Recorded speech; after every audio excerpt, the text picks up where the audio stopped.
of the page. And now, over to Ron for the next guest on The Weekend Show on chatandspin.com.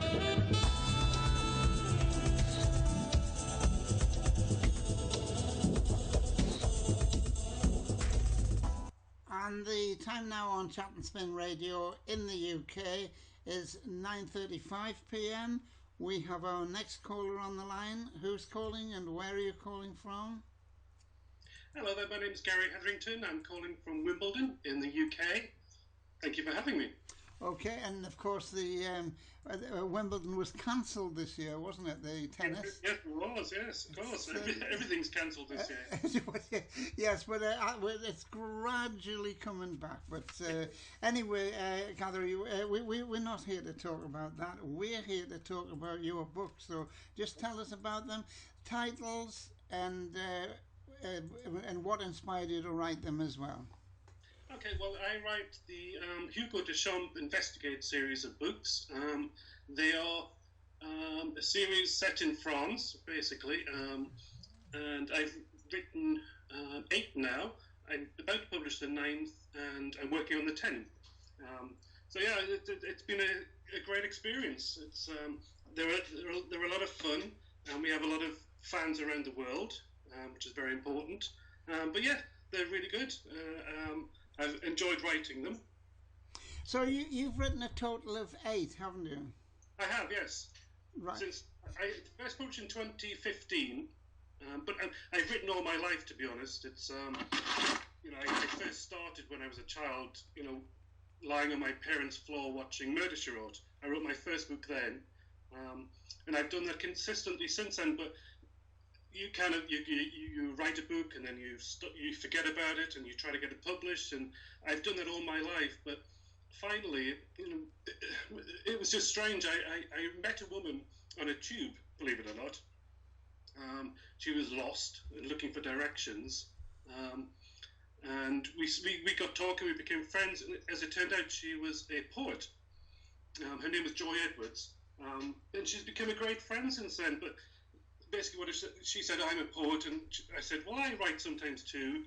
And she sort of said, well, send me something, let me have a read of it. So I wrote the first chapter of the first book, which is called Un homme qui attend, A Man Who Waits. All the books have French titles. They're not in French, but because they're set in France, I sort of thought it would be nice to sort of use that as a sort of basis for it. So that's what we did. So I sent her the first chapter, and I sent it to my husband, and I thought nothing would happen of it. They would sort of say, that's very nice, be nice about it, but sort of say, well, pat me on the head. But they both said, that's really cool. So I thought, well, okay, I'll keep going. So then, I don't know, it maybe took me a couple of months, but I wrote the first book. It ended up being published, and it was really well received all around the world. So I thought, okay, I'll keep going. And it's sort of gone from there. And as I say, we're now up to book 8, book 9 I'm coming out, and book 10 I'm writing. But yeah, it's been really interesting. It's been a really interesting time for me. Right, now, have you got any more books in the pipeline? Yeah, certainly. As I say, the 9th book is coming out, and I'm writing the 10th, but I also started a spin-off series. So yeah, there's a lot more coming, which is really interesting. But also because the first book did so well, I mean, it was #1 in the international murder mystery charts on Amazon. We've just published a Spanish translation. There's also a French translation and a Portuguese translation coming. But I've also been lucky enough to work with a really great English actor called Henry Douthwaite, and he's doing the audiobook. So the audiobook is coming out soon. So it's a truly exciting time. Now, if anyone out there want to purchase the books, where do they go? They said, well, they can go to Amazon, or they can come to. I'm on Facebook and Twitter and Instagram, and I have a website. It's hugoduchampinvestigates.com. They can contact me there, and we can talk, and we have a nice sort of lively little chatting going on there. But certainly they can contact me, and I can send books if they need to. That'd be fun. Okay, now, is there anything else you want to tell us about the books? As I say, I always tried to. When I was growing up, I liked Murder She Wrote, and I read Agatha Christie religiously, and I wanted to do something that was something that I wanted to read. So I knew that would have to have diverse characters. They'd have to be a little bit multi-dimensional, a little bit flawed,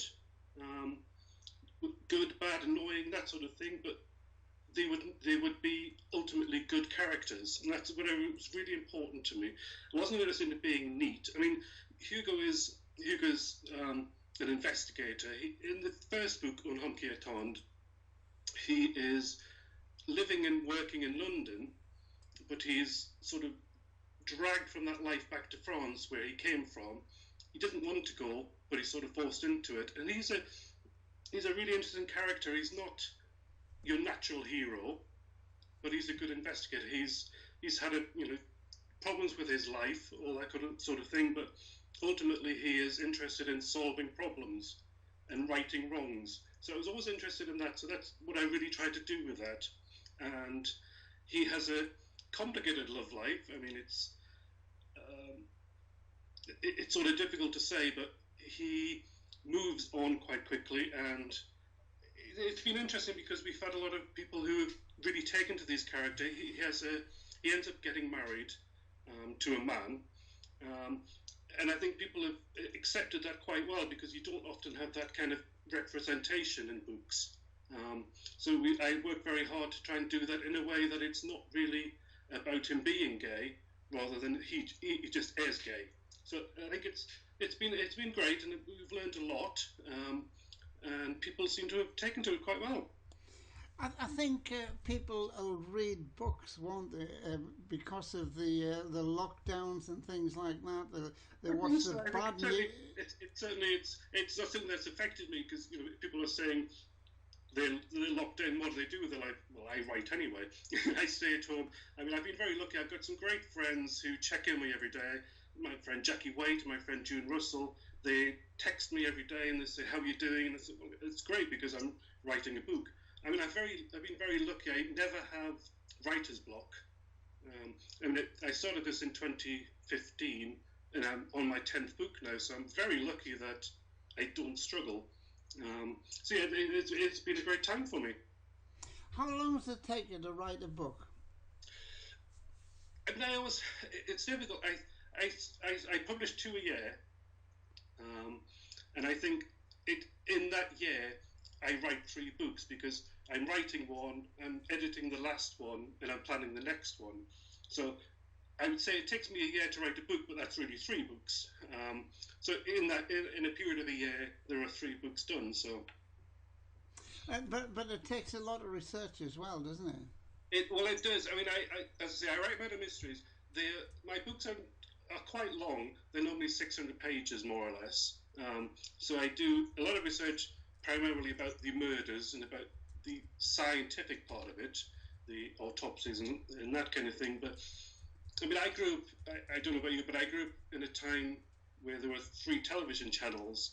So you had one program, and it had to grab your attention, like Dynasty or Dallas, one of those kind of things. So in an hour episode, you would have a murder, a marriage, a divorce, all those kind of things. So I think that was ingrained in me in a 600-page book, to do a book that had a lot in it. It wasn't just about somebody dies, somebody investigates, and somebody is put in prison. I wanted to do something that stretched it out and made it sensible, and made the reader want to read it. It wasn't just about, that's a bad person, that's the end of it. Why is he a bad person? I spent a lot of time trying to figure out why he's a bad person. And that was always very important to me. Right, okay then, Gary. Anything else about the books? No, that's great. I mean, thank you very much for your time. It's been great to talk to you. Okay then, and that was Gary Hetherington on the line from Wimbledon, near London, in the UK.